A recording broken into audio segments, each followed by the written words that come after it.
ഉള്ളവരെ ഇന്ന് പരിചയപ്പെടുത്തുന്നത് കാഴ്ച പരിമിതി ഇല്ലാത്തവർ വായിക്കുവാനും എഴുതുവാനും ഉപയോഗിക്കുന്ന ബ്രെയിൽ ലിപിയെക്കുറിച്ചാണ്. ബ്രെയിൽ ലിപി എന്നാൽ മുമ്പ് ഫ്രാൻസിൽ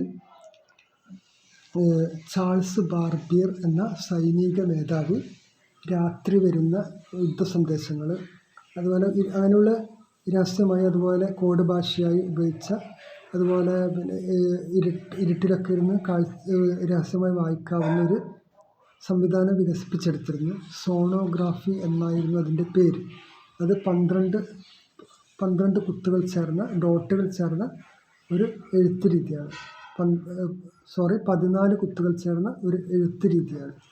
അത് പേപ്പറിൽ ഡോട്ട് ചെയ്തുകൊണ്ട് എഴുതി കൈകൊണ്ട് തൊട്ട് കാഴ്ചയുടെ സഹായം ആവശ്യമില്ലാതെ വിരലുകൊണ്ട് സ്പർശിച്ച് വായിക്കാവുന്ന ഒരു രീതിയാണ്. അപ്പോൾ അന്ന് ചുരുക്കി പറയാം, ഏതായാലും ഈ ലൂയി ബ്രെയിൽ അന്ന് ഫ്രാൻസിലെ സ്കൂളിൽ പഠിച്ചുകൊണ്ടിരിക്കുകയായിരുന്നു. അന്ന് മരത്തിൻ്റെ കട്ടകളിൽ അക്ഷരങ്ങൾ കൊത്തിയുണ്ടാക്കി അത് കയ്യിൽ തൊട്ടൊക്കെ മനസ്സിലാക്കിയാണ് അക്ഷരങ്ങൾ പഠിച്ചിരുന്നത്.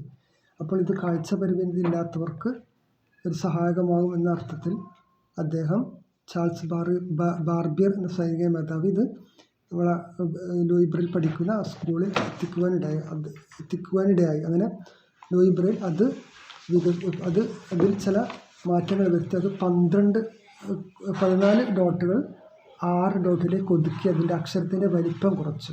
അങ്ങനെ ഈ 6 ഡോട്ട് എന്നത് 63 തരത്തിൽ തിരിച്ചും മറിച്ചും എഴുതുവാൻ സാധിക്കും. അപ്പോൾ അങ്ങനെ ലോകത്തിലെ എല്ലാ ഭാഷകളിലെ അക്ഷരങ്ങളും ചിഹ്നങ്ങളും ഉണ്ടാക്കുവാൻ ഇത് സഹായകമായി. അപ്പോൾ ഇത് സംഭവം 6 ഡോട്ടുകളാണ്. ഇപ്പോൾ നമ്മൾ കീപാഡ് ഫോണുകളിൽ 1 എന്ന ഡോട്ടുകൾ പരിചയം ഉണ്ടാവില്ല. 1 അതിൻ്റെ തൊട്ട് താഴെയാണ് 2 വരാന്. കീപാഡ് ഫോണിൽ 1 അതിൻ്റെ അടുത്ത് നെക്സ്റ്റ് ലെഫ്റ്റ് സൈഡിൽ റൈറ്റ് സൈഡിലാണല്ലോ 2 വരാൻ. ഇത് 1 അതിൻ്റെ താഴെ 2 അതിൻ്റെ താഴെ 3 അങ്ങനെ തൊട്ടടുത്ത്. പിന്നെ നെക്സ്റ്റ് 2 വരുന്നിടത്ത് 2, 5 വരുന്നിടത്ത് 5 തന്നെ, പിന്നെ 8ൻ്റെ സ്ഥാനത്ത് 6 വരും. അപ്പോൾ അങ്ങനെ മേലെ ഇപ്പോൾ കീപാഡ് ഫോൺ ഇങ്ങനെ 1, 2, 3 അങ്ങനെയല്ല വരാം. ഇത് 1, 2, 3, 4, 5, 6 ഇങ്ങനെയുള്ള 6 ഡോട്ടുകൾ തിരിച്ചും മറിച്ചും ഉപയോഗിച്ചുകൊണ്ടാണ് എല്ലാ അക്ഷരങ്ങളും ചിഹ്നങ്ങളും ഉണ്ടാക്കുന്നത്. അപ്പോൾ ഇത് നമുക്കൊന്ന് പരിചയപ്പെടാം. ഇത് പലതരത്തിലുണ്ട്, വലുതും ചെറുതും. ഇത് 4 ലൈൻ ഉള്ളതാണ്. ഇതിങ്ങനെ ഇതിൽ പിന്നുണ്ട്. അപ്പോൾ ഇതിങ്ങനെ വെച്ച് ഇങ്ങനെ അമർത്തുമ്പോൾ പേപ്പർ ഫിക്സായി നിൽക്കും, കൈതട്ടിൽ അങ്ങോട്ടും ഇങ്ങോട്ടും നീങ്ങി പോകില്ല. പിന്നെ ഇതിൽ ചെറിയ ഡോട്ടുകളുണ്ട്. ഈ 6 ഡോട്ടുകൾ ഒരു സെല്ല് എന്ന് പറയുക. ഇങ്ങനെ ഒരു സെല്ല്. അപ്പോൾ അതിൽ ഇങ്ങനെ പേപ്പർ ഇതിലേക്ക് ചെറിയൊരു കുഴി പോലെ ഉണ്ട്. അപ്പോൾ പേപ്പർ ഇതിൽ ഇത്തരത്തിൽ ഫിക്സ് ചെയ്ത് നമ്മളിങ്ങനെ ഡോട്ടുകൾ ഇങ്ങനെ ഇതിന് സ്റ്റൈലസ് എന്നാണ് പറയുക, ഇത് എഴുതാൻ ഉപയോഗിക്കുന്ന സാധനം. അപ്പോൾ ഇതിങ്ങനെ ഈ ഡോട്ടുകൾ ഇങ്ങനെ ഇടുമ്പോൾ ഇങ്ങനെ കുത്തുകളായി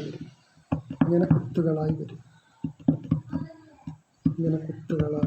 അപ്പോൾ ഈ കുത്ത് ഇതിലെ കുഴിയിലേക്ക് താഴുമ്പോൾ പേപ്പറിൽ ഇത് പൊങ്ങി നിൽക്കും. അപ്പോൾ കയ്യിൽ ടച്ച് ചെയ്ത് വായിക്കാൻ പറ്റും. അപ്പോൾ 1 എന്നുള്ളൊരു ഡോട്ട് കൊടുത്താൽ ഇംഗ്ലീഷ് A ആയി. 1, 2 1ൻ്റെ തൊട്ട് താഴെ 2 കൊടുത്താൽ B. പിന്നെ 1, 2, 3 കൊടുത്താൽ L ആയി. 1, 2, 3 തൊട്ടടുത്ത് 4 കൊടുത്താൽ P ആയി. 1, 2, 3, 4, 5 കൊടുത്താൽ Q ആയി. പിന്നെ അങ്ങനെ വ്യത്യസ്ത തരത്തിൽ പിന്നെ 1 പിന്നെ 2 ഒഴിവാക്കി 3 ഒഴിവാക്കി 4, 5 കൊടുത്താൽ D ആയി. 1, 4, 5 ആണ് D.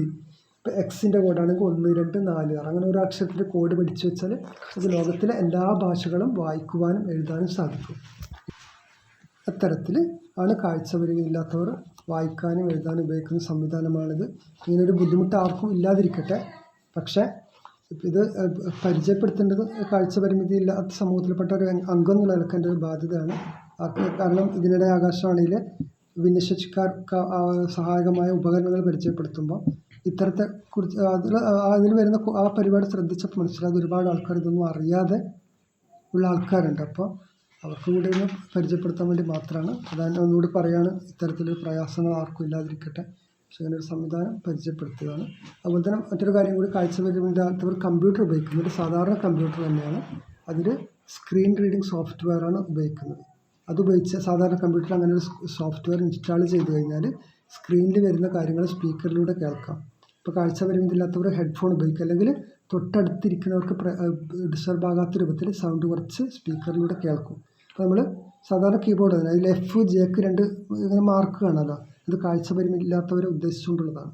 അപ്പോൾ അതിൽ കൈവച്ച് F-ഉം J-യും മനസ്സിലാക്കിയാൽ പിന്നെ തൊട്ടിൽ നമുക്ക് മനസ്സിലാക്കില്ല. ഇപ്പോൾ നമ്മൾ എസ്കേപ്പ് എന്ന് പ്രസ് ചെയ്താൽ എസ്കേപ്പ് എന്ന് പറയും. പിന്നെ സ്ക്രീനിൽ എന്താണ് വരുന്നത് അത് പറയും. അതിനനുസരിച്ച് സാധാരണക്കാരെ പോലെ ചെയ്യുന്ന ഒരുവിധം വർക്കുകളൊക്കെ കാഴ്ച പരിമിതിയില്ലാത്തവർക്ക് ചെയ്യാൻ പറ്റും. അതുപോലെ മൊബൈലും ടച്ച് ഫോണുകൾ, അതിൽ ടോക്സ് പോലെയുള്ള നമ്മളെ പ്ലേ സ്റ്റോറിൽ വ്യത്യസ്ത ആപ്പുകളുണ്ട്. അതുപയോഗിച്ച് അതും ഇതുപോലെ തന്നെ സ്ക്രീനിൽ വരുന്ന കാര്യങ്ങൾ ആക്ടിവേറ്റ് ചെയ്തതിന് സ്ക്രീനിൽ നമ്മളിപ്പോൾ തൊടുമ്പോൾ എവിടെ നമ്മൾ തൊടുന്നത് അത് പറയും. അപ്പോൾ അത് സെലക്റ്റായി. ഇപ്പോൾ 2 തവണ ഡബിൾ ടാപ്പ് ചെയ്താൽ അത് ആക്റ്റീവായി. അങ്ങനെ ഓരോപ്പോൾ അതിങ്ങനെ നമ്മൾ പിന്നെ ഒന്ന് ഫോൺ എന്നുള്ളത് ഇങ്ങനത്തെ നമ്മൾ ഏകദേശം ഉപയോഗിക്കുമ്പോൾ ഒരു പരിചയം വരുമല്ലോ. അപ്പോൾ ഫോണിൽ തൊട്ട് കഴിഞ്ഞാൽ ഫോൺ എന്ന് പറയും. അപ്പോൾ അതിൻ്റെ സ്ക്രീനിൻ്റെ ഏതെങ്കിലും അപ്പോൾ സെലക്റ്റായി ഫോൺ. അപ്പോൾ സ്ക്രീനിൻ്റെ ഏതെങ്കിലും ഭാഗത്ത് ഡബിൾ ടാപ്പ് ഒന്ന് ചെയ്ത് കൊടുത്താൽ അത് ആക്റ്റീവ്. അപ്പോൾ പിന്നെ നമ്പർ പ്ലേറ്റ് വരും. അങ്ങനെ ഇപ്പോൾ 9 വേണമെങ്കിൽ 9 പ്രസ് ചെയ്യുക, ഡബിൾ ടാപ്പ് ചെയ്യുക. പിന്നെ ഒന്ന് 8 9 8 ആണ് വേണമെങ്കിൽ 8 തപ്പി പിടിക്കുക. മെല്ലുന്ന കൈ ടച്ച് ചെയ്ത് നോക്കിയാൽ 8 ആവണമെങ്കിൽ അത് ഡബിൾ ടാപ്പ് ചെയ്താൽ അത് ആക്റ്റീവായി. അങ്ങനെ ആ രൂപത്തിൽ മൊബൈൽ ഫോൺ ഉപയോഗിക്കും. അപ്പോൾ അത്തരത്തിൽ കാഴ്ച പരിമിതിയില്ലാത്തവർക്ക് വ്യത്യസ്ത സംവിധാനങ്ങൾ നിലവിലുണ്ട്.